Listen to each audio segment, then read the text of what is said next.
Agora chegou o momento de testar aquilo que você aprendeu na aula 2 por meio dos exercícios. Eu vou fazer a leitura e eu peço que você pause, tente fazer o exercício e só então veja o meu gabarito, ok? Vamos juntos. Exercício 1. Após ler o trecho da canção Somos Quem Podemos Ser, classifique o sujeito do verbo destacado. Um dia me disseram que as nuvens não eram de algodão.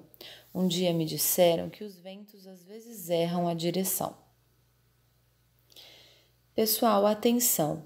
Você tem aí um verbo na terceira pessoa do plural. A pergunta que eu faço é: você sabe quem praticou a ação de dizer? A resposta é não. Então, não há um contexto em que esteja falando o sujeito, por isso, sujeito indeterminado. Acertaram? Espero que sim. Vamos para a próxima. Dê a classificação do sujeito da locução consigo entender e do verbo colocaram. Vamos à leitura. Estranho, não consigo entender porque colocaram esta arte moderna na seção clássica. Aí uma charge brincando com a questão da arte, que é apenas uma rachadura na parede. Vamos lá. Não consigo entender. O sujeito dessa locução é oculto, eu.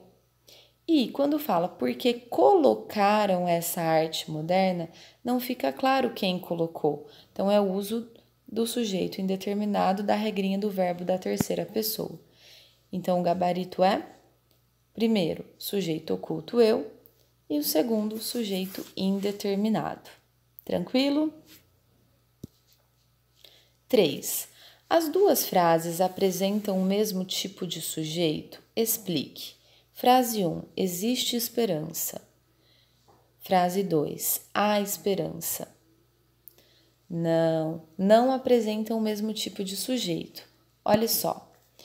Não apresentam a mesma classificação, já que o sujeito da primeira frase é simples, esperança, e da segunda é inexistente, porque o verbo há é impessoal nesse caso.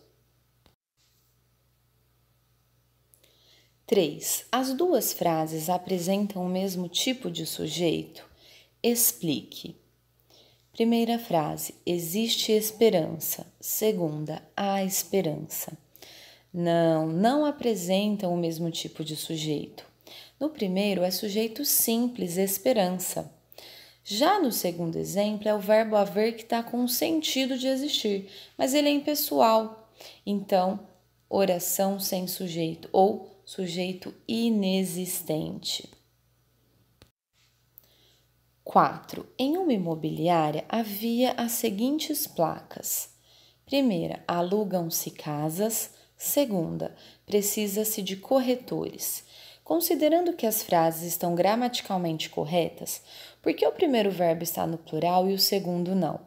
Esse exercício ele tende a ser uma pegadinha. O aluno olha, casas está no plural, corretores está no plural e parece não fazer sentido. Mas atenção, pessoal, o primeiro caso, casas, é o sujeito simples, por isso que o verbo está no plural, porque o verbo precisa concordar com ele. Agora, no segundo caso, precisa-se de corretores, corretores não é o sujeito. Olha só, é um sujeito indeterminado, o verbo precisa ficar no singular. Lembra, olha a perguntinha da primeira, alugam-se o quê?